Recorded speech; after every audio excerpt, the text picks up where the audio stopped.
RMJ Movie Reviews back again with an on-the-fly movie review of Hobbs and Shaw. This review is gonna be very, very, very quick because there really isn't much to say. Hey, look, I saw the original Fast and the Furious in theaters when it was released in 2001. I was 19 years old.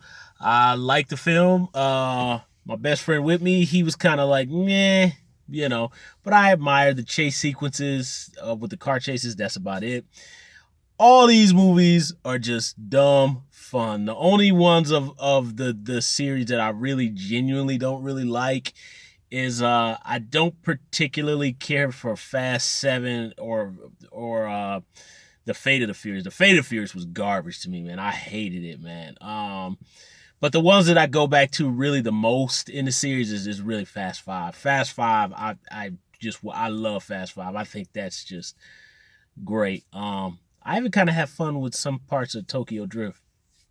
But anyway, I had no expectations about Hobbs and Shaw. I was well aware of, the little beef going on between Tyrese and The Rock and all that. The way I look at it is, hey man, I'm a hardworking man. I work my job. I don't want to hear two rich people complain about this nonsense. Get out of here, man.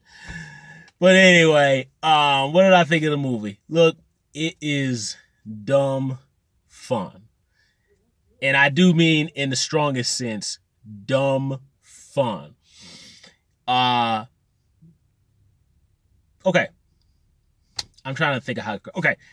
There's two types of dumb action films.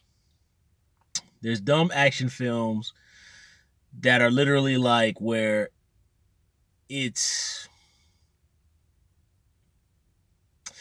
like so fun and it's so well done. Like meaning the chemistry between the actors, the comedic timing, the action sequences, the music, it's all like so orchestrated so well and it's well done. I give you an example of a dumb fun movie. Okay. All right, let's say Under Siege with Steven Seagal, right? The original one, even Under Siege 2. Those are dumb movies, actioners, but you actually have well performances. The action sequences are well cut, well choreographed. You actually have fantastic musical scores.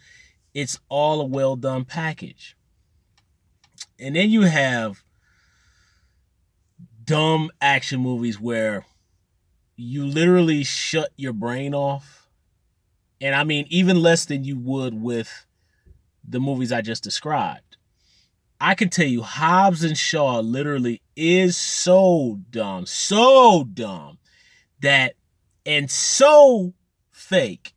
All these action movies that we all love are fake, but let me tell you, Hobbs and Shaw is literally so fake that you can go and watch Commando or Tango and Cash, and you could say those are realistic cop dramas in comparison to Hobbs and Shaw. That is literally how fake and how dumb this movie is.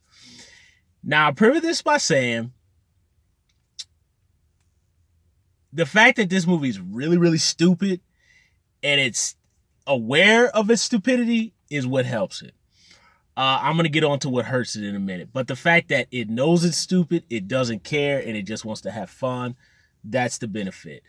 The chemistry, and what I love, I saw the director on TV, and I love that he mentioned, and actually there's an homage there. The posters are literally in the movie for 48 hours. They got the poster for Lethal Weapon 3. I don't know why Lethal Weapon 3 and not the black and white poster from the first one, or at least even 2. I don't understand why they have 3 up, but anyway. And they have what other movie was up in there? God, I'm so sorry, guys. There was another buddy cop. It was 48 Hours, Cobra, Lethal Weapon 3, and there was one other one in there. I can't remember what it was, but anyway, it had a little homage in the background, which I really like that. And their banter and their back and forth is actually very good. It's not the banter of Eddie Murphy and Nick Nolte or the banter of Mel Gibson and Danny Glover, because that's actually very actor. It's just very well done human type banter. This is more banter like Tango and Cash, where it's just like zip zip cheesy one liner, but it's fun and I really like it. Um, it can be spunky in parts, and then they throw so many out there. There's some land, some don't, but I was okay with it. I didn't care. Um, so the fact that this, and also I want to say, Idris Elba, um, he just has amazing presence. He just has such presence. Even just the way he says his lines, which I think Idris Elba is British with his British accent. You know, I'm the Black Superman. I'm come here to kill you. You know, he's just his presence. He's just I love Idris Elba. I think he's fantastic. And to have him go against The Rock and Jason Statham is great. Now, I'm gonna go right to what hurts this movie. What hurts this movie is there's two things. It is too long. Way too long. This hour is 2 hours and 15 minutes. You know what? I think when it got to the third act, and it's in the trailers, when they go to Samoa or to one of the islands, that whole section was just like, that could have been just taken out the movie. It just was no need for it to be in there. It was just, this movie, it's just too long. It's too long. Another thing that hurts it is, you know, the action again. I you know, John Wick has been a box office. John Wick 3 has been a smash hit. Old school action. Pull the camera back. You just let the actors do their thing. Let the choreography speak for itself. Then you lay in the sound effects. I'm at a loss as to why. You know, I can only assume maybe because the way Fast 8 and Fast 7 were produced, but they will not stop with the shaky cam. I thought this style of action film was played out. They will not stop doing it.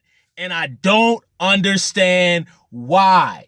It is not fun to see these actors work so hard on this choreography. And to do this, stop it, please. It's not fun to watch.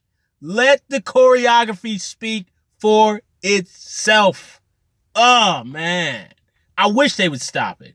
The other thing I wish they would stop, it doesn't have to be 167,000 different cuts and camera angles.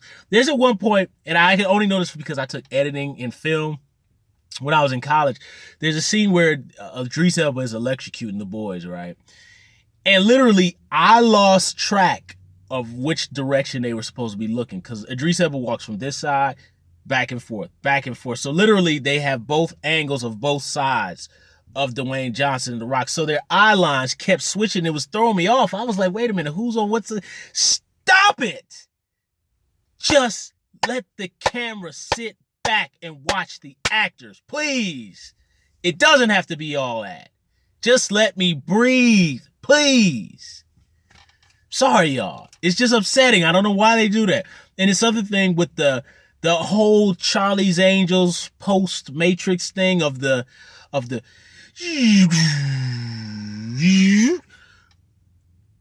thing that's played out, but they keep doing it. I don't understand why they keep doing it.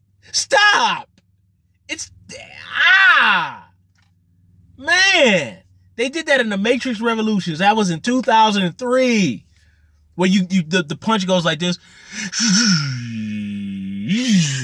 That is so played out. And they keep doing it. Stop it, please. Man. I don't understand why they do that.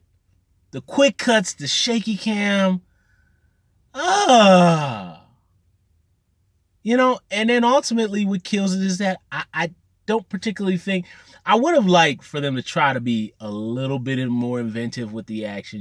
Not just the fact that they're jumping off of high buildings and doing crazy cartoon character stuff. But, you know, at least like when you watch the John Wick movies, there's some inventiveness to the action. But then again, I'm comparing two different types of action movies. This is just a cartoony style of action film. John Wick is cartoony too, but it's kind of grounded in a sense of realism within the action. So the action is actually real. There's people doing it, but they kind of do fantastical things within the realism.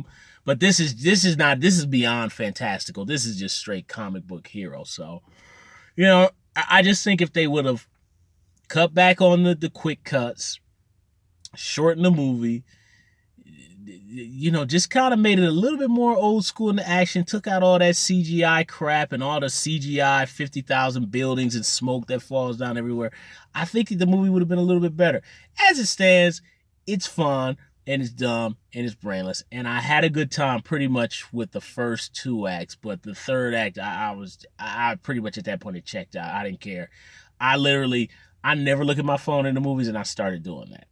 But all in all, I enjoyed this better than Fast 7 or Fast 8. So, but anyway, that's my view of Hobbs and Shaws. You guys know what you're gonna get, so I'm not saying whether if that's up your alley, check it out. Thumbs up the video, subscribe to the channel, share the video, leave comments down below, ring-a-ling-a-ling-ding, and don't forget to hit the bell. RMJ Movie Reviews. I'll be back with you all soon.